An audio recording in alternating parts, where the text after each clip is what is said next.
Fala pessoal, aqui é o Matias do Cortes Democráticos. Se você quer ganhar dinheiro com o YouTube ou em qualquer área da internet, sem precisar aparecer, é só seguir o que esse cara fala no curso dele. Primeiro link na descrição. E foi muito legal essa bola que você soltou logo no começo, né? Capitalismo é muito atrelado ao acúmulo de capital. E muitas pessoas acham que uma pessoa acumulando, por osmose, fez outra pessoa desacumular. Que é a história da economia ser jogo de soma zero, e que não é. Então, quando você enriqueceu por meio dos seus negócios e etc., você começou a contratar mais pessoas, você começou a consumir mais. Isso acontece muito com o mercado de luxo também, né? O pessoal adora ficar patrulhando a galera na internet. Ah, fulano comprou uma bolsa de não sei quantos mil, um tênis de não sei quantos mil, etc. Como se esse fosse o problema mais sério da humanidade, o cara consumir algo com dinheiro que ele ganhou de forma honesta. Mas qual é o ecossistema que aquilo está envolvido? Então, você comprou um tênis caro, por exemplo. Ele está envolvido toda a forma de fabricação daquilo, como que uma família que trabalha naquilo e que consumiu para outras famílias e que consumiu com outras famílias. Então, ele vai alimentando a economia. Exatamente, uma cadeia produtiva. Só que a gente tem essa impressão aqui no Brasil porque a nossa educação nos leva a acreditar nisso. Eu tenho alunos que nunca se auto-intitularam ou socialistas ou coisas do tipo, mas que tinham no subconsciente uma crença limitante em relação ao dinheiro. Então, isso acabava afetando os negócios dele. Ele ficava se sentindo mal por consumir alguma coisa, ou não entendia que ele empreender, por exemplo, e ter o lucro dele, ele estava conseguindo empregar pessoas que o lucro possibilita a empresa ser saudável. Não tem como você ter uma empresa saudável sem ter lucro. É impossível. Como que você vai ficar durante anos e anos tendo prejuízo, exceto se você é um visionário, tipo o Jeff Bezos, que ficou 9 anos tendo prejuízo, mas aí ele estava levantando em rodadas de investimento dinheiro pensando no longo prazo. Aí o primeiro lucro dele, se não me engano, foi de 30 milhões de dólares, uma coisa assim. Mas foram 9 anos de prejuízo acreditando numa ideia que ele começou do zero, e pagando as pessoas, porque o seu lucro ou prejuízo, independente disso, você tem que pagar a empresa seus tem que funcionários. rodar.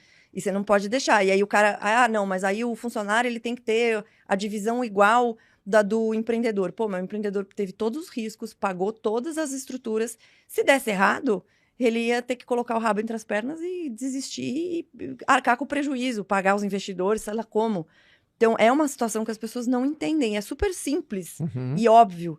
Mas não é tão óbvio porque a nossa educação não leva para isso, infelizmente. É verdade. E eu acho que eu vi uma postagem, acho que foi sua, Renata, postagem que você falando o problema não era a desigualdade, é a pobreza. Às vezes as pessoas confundem desigualdade com Acham pobreza. que é a mesma coisa, na realidade. Acham que é a mesma coisa, cara. Acham que Eu achei bem desigualdade e interessante pobreza o é a seu mesma texto, porque às coisa. vezes você manda uns textão ali bala, né, cara?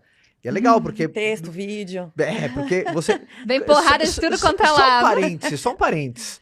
Você sempre teve essa personalidade mais confrontadora, Sempre. assim? Sempre. Sempre. Porque, Desde obviamente, criança. você fala de um assunto que tem uma pimenta muito extra. Quando você fala de economia, você tem que entrar no campo mais da política, porque tá relacionado com história. E tem que ter personalidade pra colocar a tua opinião e confrontar assuntos que você sabe que são mais picantes. É que o que acontece? Honestamente, assim, falando pra vocês, eu acho que as pessoas ficaram muito pau mole. Sério. Aí, ó. Tipo, ninguém vai Aí, e ó. fala assim, não, deixa eu pôr o pau na mesa aqui e vou falar o que que é, porque uma E coisa vou bancar, é opinião e outra coisa é fato. Perfeito. Então, assim, gosto, que cor você gosta mais, isso é opinião, isso não tem, eu gosto mais de música X ou Y, tudo bem, e aí, ok, a gente coexiste. Agora, quando você fala assim, eu acho que tem que acabar com os bilionários, porque os bilionários são a causa de pobreza no mundo. Isso não é verdade. E não tem discussão. Os bilionários, pra você ter ideia, eles têm hoje mais ou menos 12 trilhões de dólares em grana, né? Isso tem muito a ver também com o dinheiro que eles têm nas ações. Então, eles abrem capital, colocam as ações na bolsa, e aí, com a variação para cima ou para baixo, eles têm a maior parte do dinheiro deles está no mercado de capitais. As pessoas falam assim, então tira ou taxa os bilionários, que daí vai acabar com a pobreza no mundo. Só os Estados Unidos, o governo americano, gastou no ano passado 6,2 ou 3 trilhões. Ou seja, E não toda a resolveu. fortuna dos bilionários do mundo daria para pagar 2 anos de despesas do governo americano. Não estou nem contando governos no resto do mundo, que daria bem mais do que esses 12 trilhões, ou seja, não daria nem para um ano de despesas do mundo, dos governos do mundo.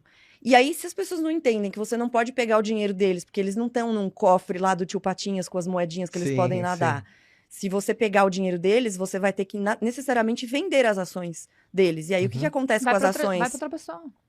Não, as ações, quando caem. você vende tudo de uma vez, é oferta e demanda. Oferta e demanda, cai. O valor da ação também vai cai. para pessoa, né? Sim. Então, Não, vai mas o que eu acabar, quero dizer, o que eu acabar. quero dizer é, se você tivesse a Sim. possibilidade de confiscar o dinheiro deles e por alguma uma mágica você não desvalorizasse as ações, você conseguiria juntar 12 trilhões. Não seria isso porque as ações iriam cair, ia ser bem menos. Mas supondo que a gente conseguisse.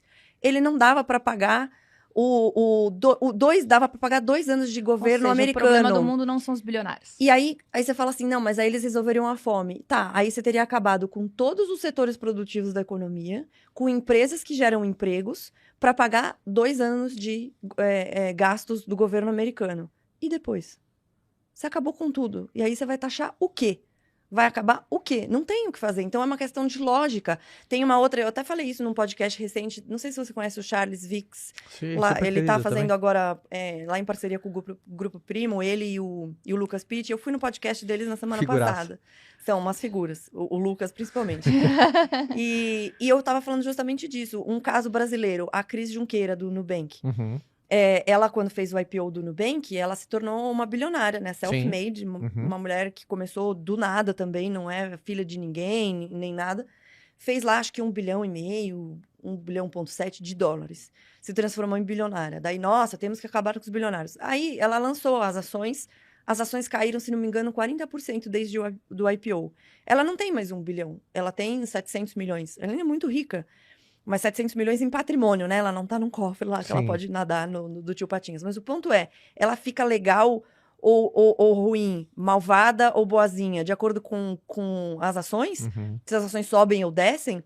Então, entender dessas coisas, eu tô dizendo coisas básicas, bem básicas, é fundamental. Porque daí, se a pessoa entende isso, ela para de ficar revoltada com o mundo e achando que o mundo deve alguma coisa para ela, ela começa a pensar, peraí, eu preciso ter autorresponsabilidade e quem deve fazer as coisas por mim sou eu, não tenho que defender de Estado, de governo, de ninguém. E o cara que tá rico, não é culpa dele que eu tô pobre. Cara, parece uma coisa idiota, mas a partir do momento que você entende isso, as coisas mudam bastante, mudam muito. Principalmente dentro dessa ótica, é um perigo muito grande de você cair no campo do vitimismo, né, cara? Achar que o mundo te deve alguma coisa. Cara, hoje em dia as pessoas lutam pra ser vítimas e não pra ser protagonistas. Pode perceber. Quem que tá me devendo alguma coisa? Não porque eu não consegui entrar porque eu sou mulher, não porque eu sou do mercado financeiro há 19 anos, mulher, no mercado majoritariamente masculino. Você acha que eu consegui alguma coisa falando, ai, nossa, mas estão me interrompendo, me tratem diferente, mimimi, blá, blá, blá? Claro que não. E hoje tem muito essa cultura. Só que, de novo, volto ao ponto principal. Como é que isso está interligado com cultura, com história? Da onde que isso surgiu? Se você não consegue entender isso, você tem a chance, é muito fácil você cair nessas narrativas. E aí, se você é um cara vitimista, muito dificilmente você vai ser um cara bem-sucedido. Eu não conheço ninguém bem-sucedido que fica se colocando em posição de É vítima. antagônico, né, cara? Honestamente.